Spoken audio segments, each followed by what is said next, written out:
Suddenly, I heard a group of street dogs barking furiously in the distance. I chose to ignore the commotion, thinking that the pack of dogs might have cornered a helpless pig. But soon, the barking became louder and more aggressive, and the alarmed cawing of a flock of crows added to the cacophony. I also heard the disturbance approaching closer. Curiosity got the better of me. Leaving the book aside, I rushed to the veranda to see what was going on. I glanced towards the roof of the clubhouse and saw something horrible.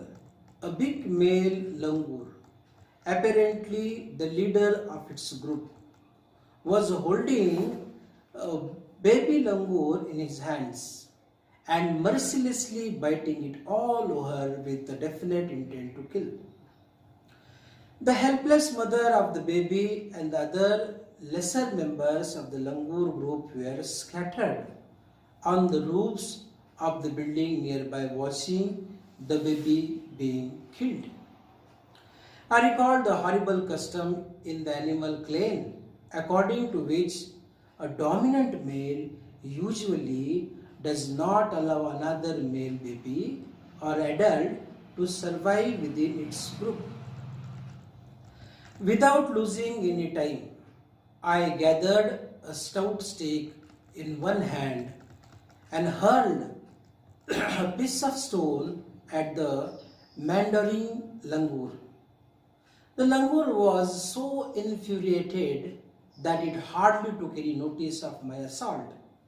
But then I started throwing more stones. The dogs on their part raised their pitch of cry.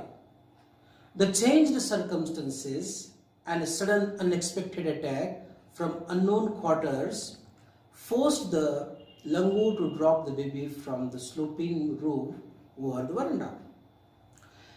The baby was listless and appeared to be dead. As its body started to slide down, the excitement of the pack of dogs grew manyfold at the prospect of a good kill and meal. Keeping the dogs at bay with the stick, I managed to catch hold of the baby langur's tail just as it tipped over the edge of the tilted roof.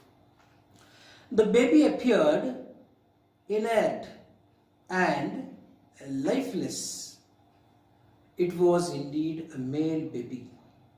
By this time, my parents and sister had come out on the veranda and were witnessing my rescue operation.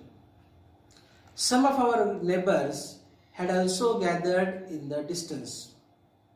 I took the baby langur in our backyard and gently laid him on the floor inside the poultry coop. His body was full of deep bite marks and scratches. Blood was oozing from some of the wounds. The baby remained motionless. My father provided first aid to clean the wounds and stop the bleeding. I was revealed to find out that baby was breathing, even though his breaths were shallow. Splashes of cold water made the baby stir, and after a few shaky attempts, he sat up. He was in a state of shock and started trembling like a leaf in the wind. His two little twinkling eyes welled up with tears and he started to sob with muffled cry. Just like a human child would after experience trauma, just like a human child would after experiencing trauma. Peeled banana which he accepted with his unsteady hand and began taking hesitant bites.